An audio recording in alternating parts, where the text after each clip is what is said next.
Graças ao bom profeta, retornaram para a continuação de nossas leituras. Então vamos lá?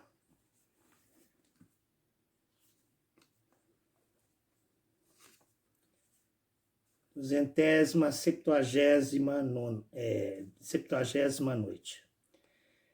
Prosseguindo a história da noite anterior, Sherazade continuou assim.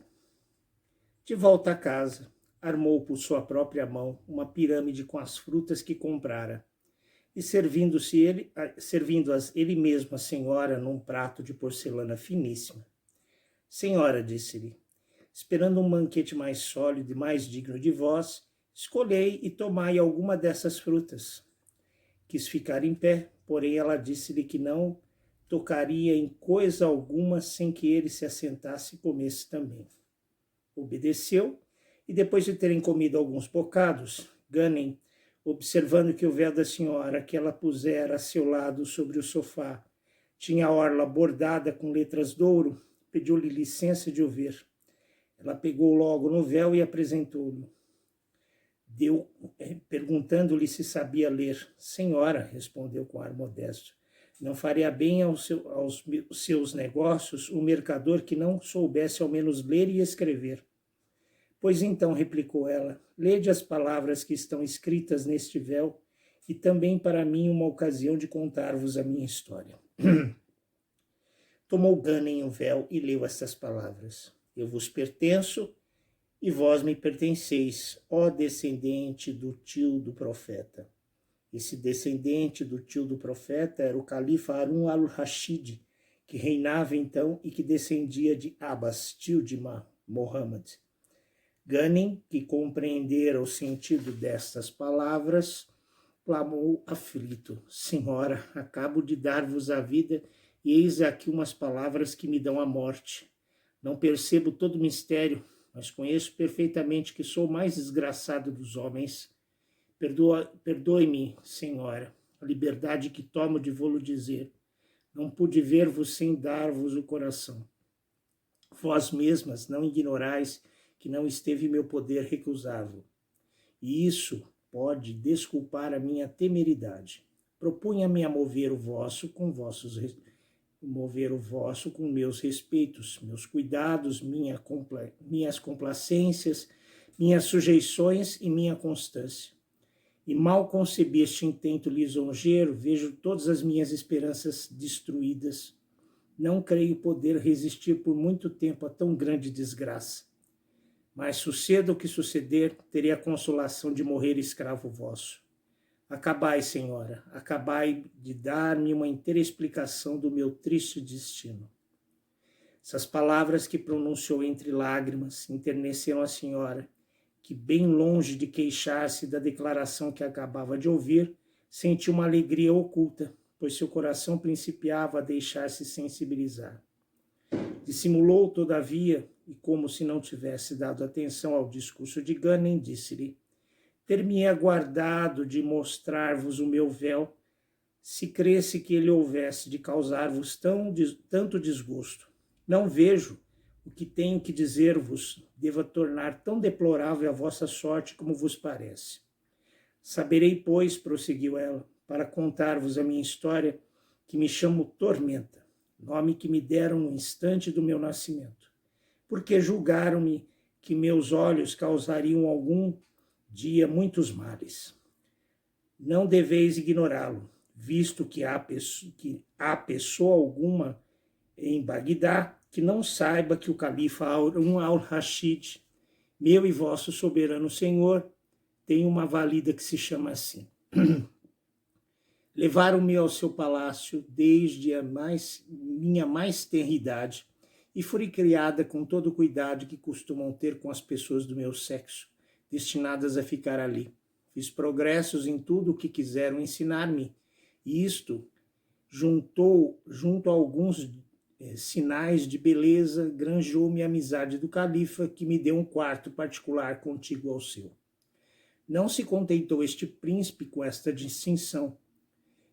Nomeou 20 mulheres para servir-me com igual número de eunucos, e desde então fez-me presentes tão consideráveis que me vi mais rica que nenhuma rainha.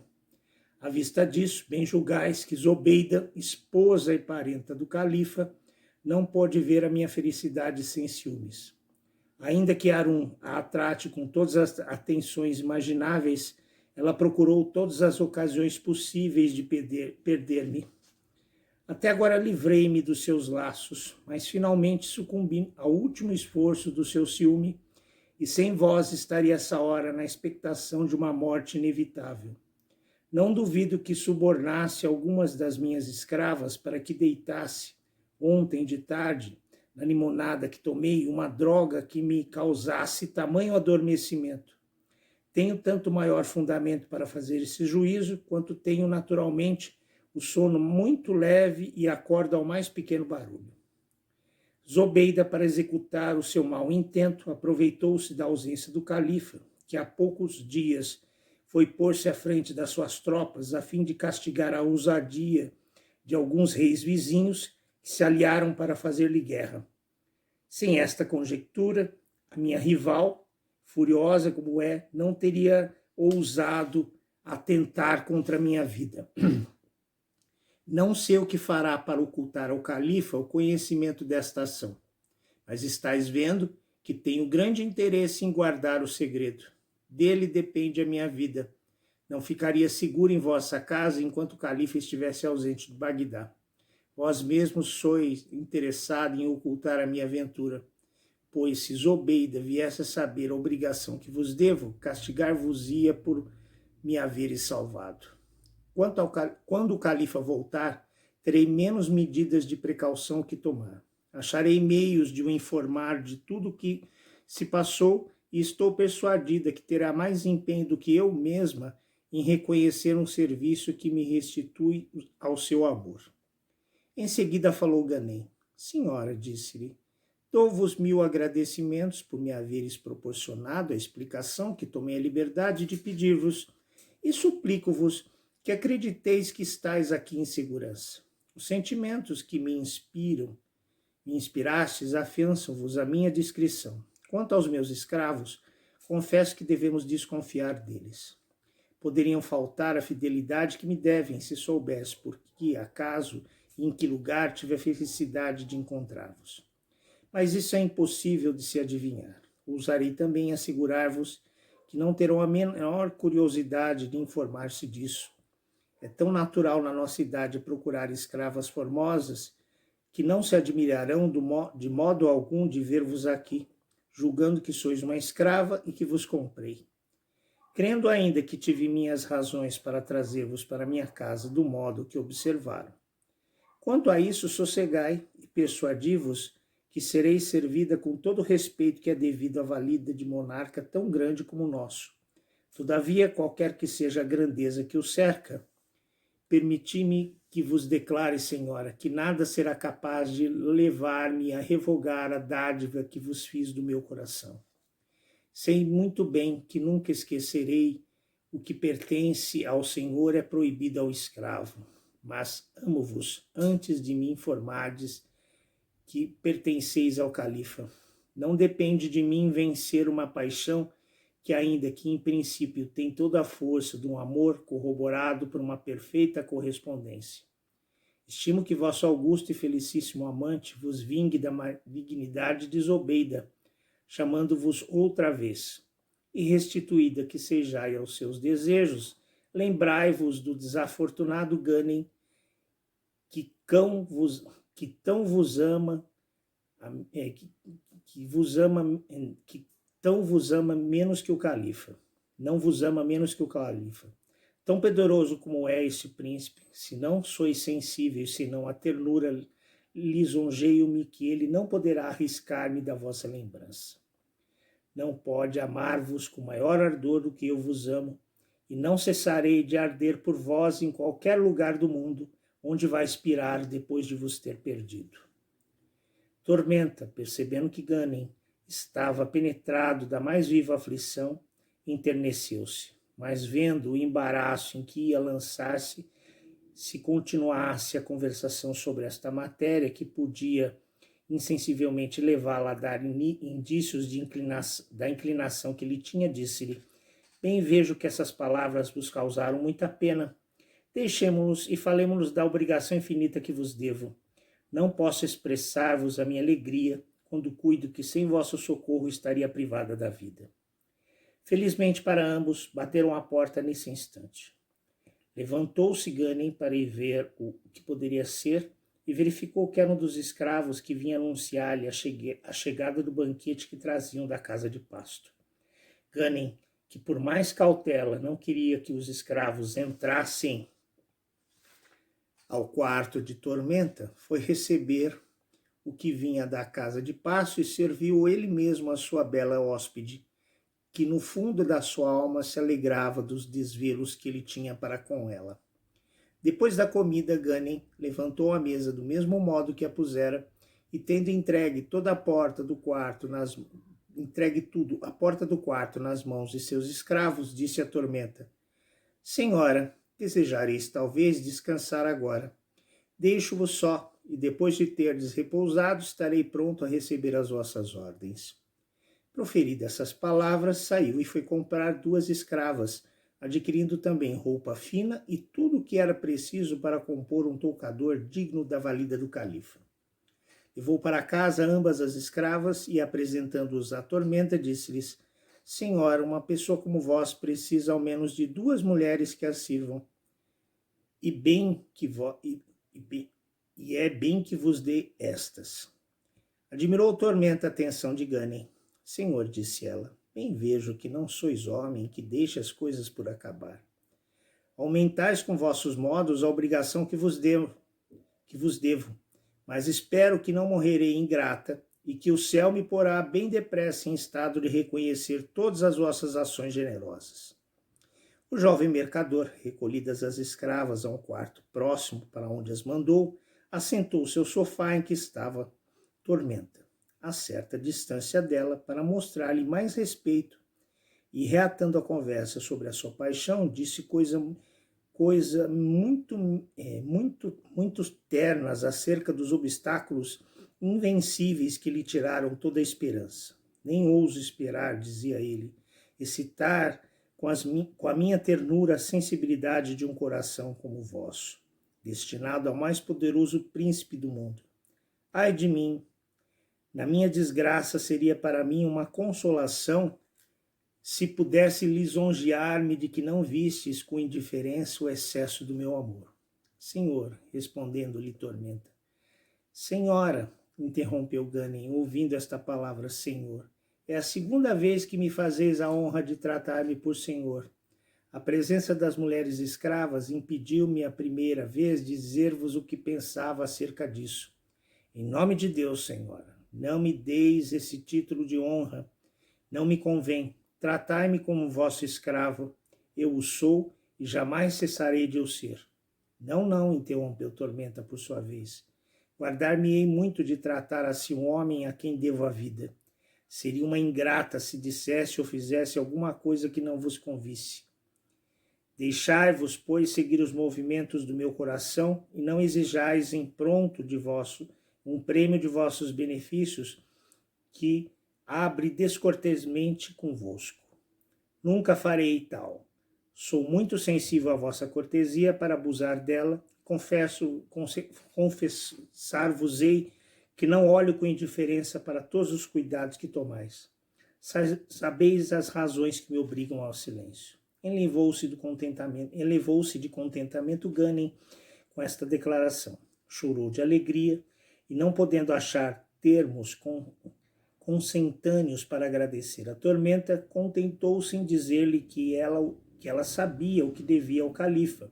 Ele não ignorava, pela sua parte, que o que pertence ao senhor é proibido ao escravo.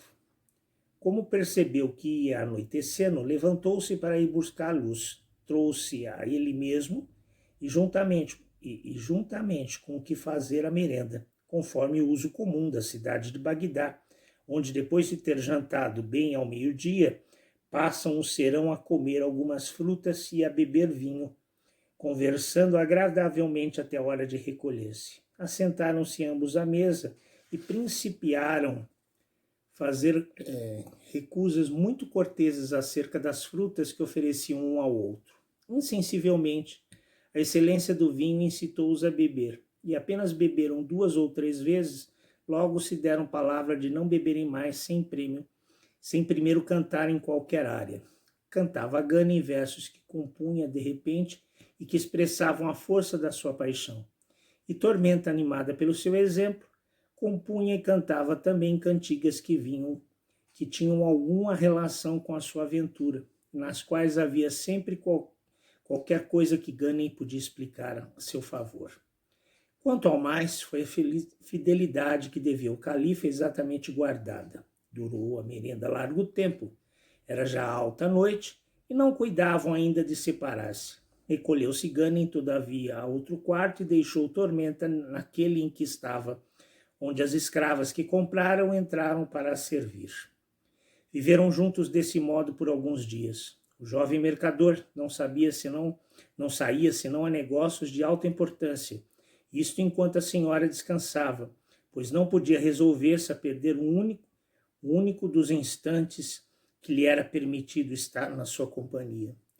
Ocupava-se somente da sua querida Tormenta, que, pela sua parte, levada por sua inclinação, confessou que não lhe tinha menos amor do que ele a ela.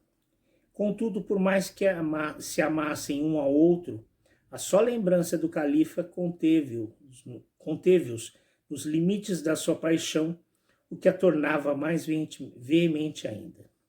Enquanto Tormenta, arrancada, por assim dizer, das mãos da morte, passava tão agradavelmente o tempo em casa de Ganem, não estava Zobeida sossegada no palácio de Harun al-Rashid. Apenas os 3 escravos, ministros da sua vingança, levaram o baú sem consciência do que havia dentro e sem a menor curiosidade de o saber, como homens acostumados a executarem cegamente as suas ordens. Logo se apossou dela uma cruel inquietação. 1000 importunas reflexões vieram perturbar-lhe o descanso. Não pôde gozar um instante da suavidade do sono. Passou a noite a sonhar nos meios de ocultar o seu crime. Meu esposo, dizia ela, uma Tormenta mais do que nunca amou nenhuma de suas validas. Ama a Tormenta mais do que nunca amou nenhuma das suas validas. Que lhe responderei quando me perguntar novas dela? Vieram-lhe à lembrança vários estratagemas, mas não se satisfez com nenhum deles. Achava sempre dificuldades e não sabia como determinar-se. Tinha consigo uma velha que a criara desde a mais tenra infância. Mandou-a chamar logo ao raiar do dia e, depois de ter-lhe feito confidência do seu segredo, minha boa mãe, disse-lhe, sempre me ajudastes com vossos conselhos. Se algumas vezes precisei deles nesta ocasião em que se trata de dar sossego ao meu espírito agitado por uma inquietação mortal e de propor-me um meio de satisfazer o califa. Minha rica ama e senhora, respondeu a velha, melhor seria não vos terdes metidos no embaraço em que estáis, mas como não há remédio, não se deve tratar mais disso.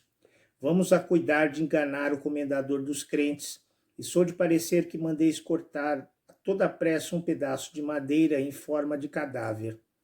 Nós o embrulharemos em panos velhos e, depois de o ter fechado no esquife, o faremos enterrar em algum lugar do palácio.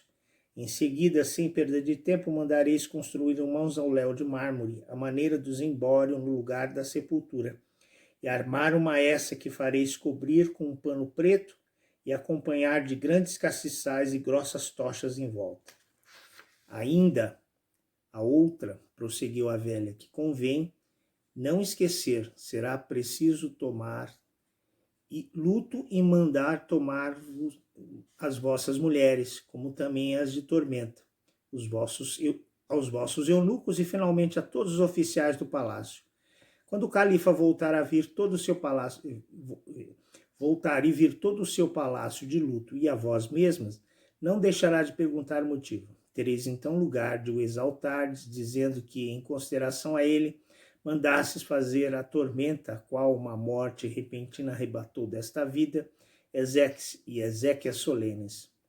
Dir-lhes-ei também que ordenasses a construção de um mausoléu e que finalmente fizeste a sua valida todas as honras que ele mesmo lhe teria feito se presente fosse. Como a sua paixão para com ela foi extrema, irá sem dúvida verter lágrimas sobre a sua sepultura. Talvez também, acrescentou a velha, não creia que esteja morta na realidade. Poderá suspeitar de a teres expulso do palácio por ciúme. E como todo esse luto, e olhar todo esse luto como um artifício para enganar e impedir de o mandar procurar. É de crer que mande desenterrar e abrir o esquife, e é certo que se persuadirá da sua morte logo que vir a figura de um morto sepultado. Agradecer-vos-á muito tudo o que tiverdes feito e dar-vos-á demonstrações de reconhecimento. Respeito ao pedaço de madeira, a respeito do pedaço de madeira, eu me encarrego de o mandar cortar por um carpinteiro da cidade que não saberá o uso que dele se quer fazer. Quanto a vós, senhora, ordenastes a mulher de Tormenta, que deu ontem a limonada, que anuncie às suas companheiras que foi encontrar uma senhora morta na cama, e para que não cuidem senão em chorá-la, e não entrem no seu quarto, que acrescente que vos deu parte, e que já ordenastes a Meru que o mandasse amortalhar e enterrar. Vendo que já era noite, cessou de falar Sherazade neste instante. Puxa vida! Incrível essa história de Tormenta, que foi quase morta por causa dos ciúmes de Zobeida, mulher do califa Harun al-Rashid. Será que Zobeida conseguirá esconder o desaparecimento de Tormenta? E Tormenta terá a ocasião de ser feliz com Ganem, uma vez que os dois se amam? Veremos na continuação dessa história amanhã. Aguardo todos vocês. Alabei!